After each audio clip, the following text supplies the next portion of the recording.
Oke, ini dia kita coba giling ikan. Nah, ini ikan ya. Ikan yang sudah di blend, lepas itu kita haluskan. Lalu mesin chili bowl.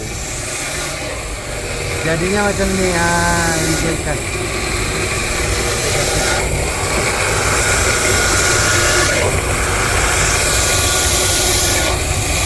Nah, jadi ini dia ikan yang sudah digiling.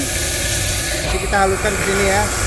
Nah, jangan lupa air nih isi ya. So hasilnya ini dia. Sangat lembut, sangat memuaskan. Oke.